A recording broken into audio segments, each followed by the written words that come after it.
Welcome to The Explainer. Today, we're doing a complete rewiring of how you think about wealth. We are going to bridge that massive gap between how we typically think about money and the actual mechanics of how real wealth is built, breaking down the entire investing world into a clear, simple journey.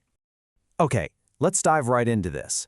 On our agenda today, 1. The hidden wealth gap. 2. Habits that build wealth. 3. Decoding market jargon.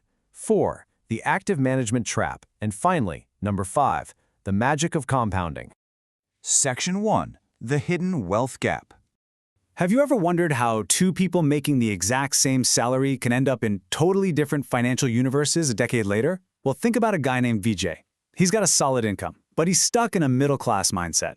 He goes out and buys a 90-lock flat and a shiny new car on EMI, mostly just to look rich. He's entirely focused on status, and because of that, his money completely controls him. But then, contrast that with someone like Akash. Akash earns a similar income, but he operates with a wealth mindset. He quietly automates his investments using the 50-30-20 rule, meaning 20% of his income goes straight into assets. So while VJ is practically working just to pay off his EMIs, Akash is out there quietly building real freedom.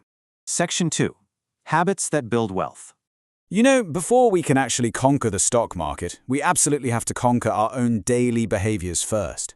James Clear's 4-step habit loop from Atomic Habits explains this perfectly. Step 1 is the cue. Think about late-night stress, or maybe you're just bored. That triggers step 2, the craving. You just want some temporary emotional comfort. And that leads directly to step 3, the response, which usually looks like mindless impulse shopping online. Finally, we hit step 4, the reward. You get this brief flash of excitement, but it's quickly followed by long-term financial damage. It's this unconscious emotional spending that silently drains our capital. So how do we actually hack that negative loop? Well, it starts with realizing that wealth is an identity, not just a goal.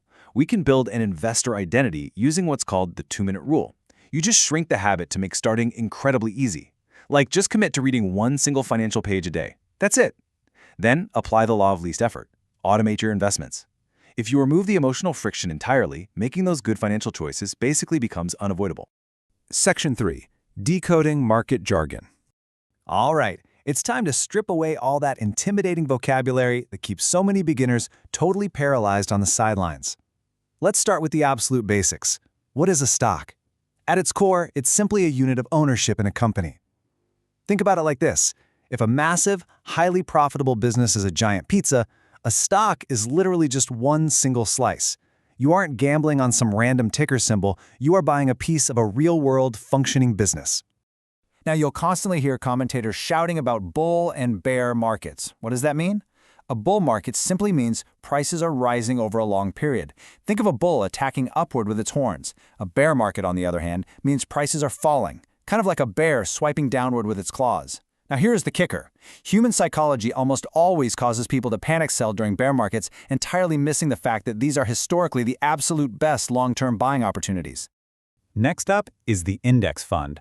Honestly, this is the ultimate, low-cost, super sensible vehicle for the everyday investor.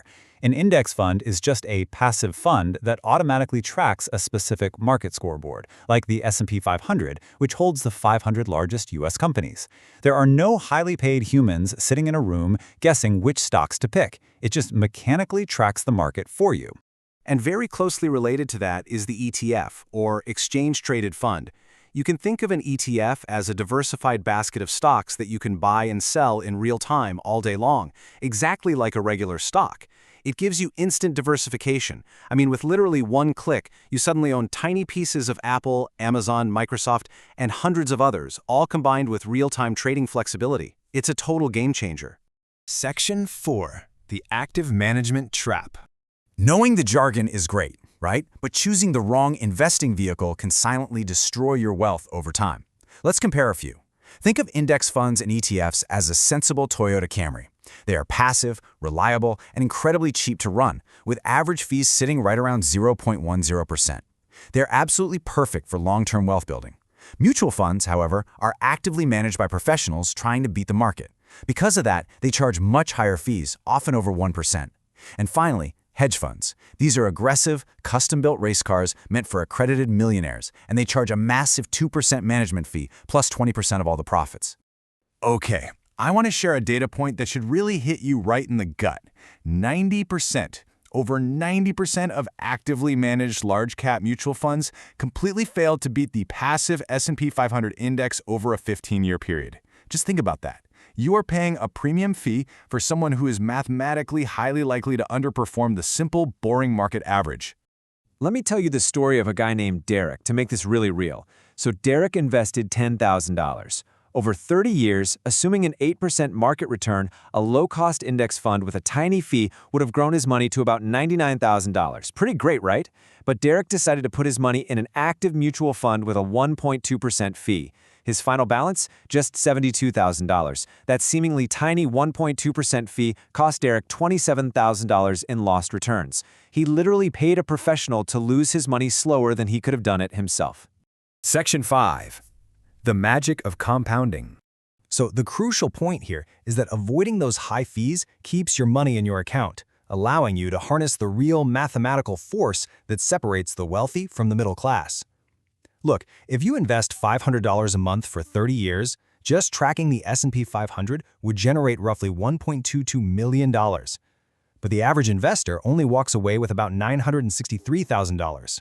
Why the massive difference? It's the behavior gap. That $257,000 difference is the very real cost of panicking, emotional trading, and trying to time the market instead of just chilling out and letting your investments compound in peace. And here is a fantastic mental model from Akash's strategy, the 7-3-2 rule of compounding. When you first start investing, it feels incredibly slow. Phase 1, it takes roughly 7 years to build a large base and double your money. You might honestly feel a bit frustrated, but stick with it, because in Phase 2, thanks to that larger base, your wealth doubles again in just 3 years. And then in Phase 3, it doubles once more in only 2 years. The curve literally rockets upward exponentially. But the catch is, you only get to the 3 and the 2 if you start early and survive the 7. I want to share this piece of ultimate wisdom from the legendary investor Warren Buffett. He said, "Do not save what is left after spending, spend what is left after saving." This really ties everything back to our mechanics and our mindset. It's all about that daily habit of paying yourself first, automating that 20% straight into an index fund or ETF, and just letting the market do the heavy lifting while you sleep. I'll leave you with this final, provocative thought to really chew on today. Look at your own life and ask yourself, are your daily habits building the identity of an investor or simply a consumer? Are you working endlessly for your money, or are you finally designing a system where your money works for you? The choice and the wealth that follows is entirely in your hands. Thanks for joining me on this explainer, and we will catch you next time.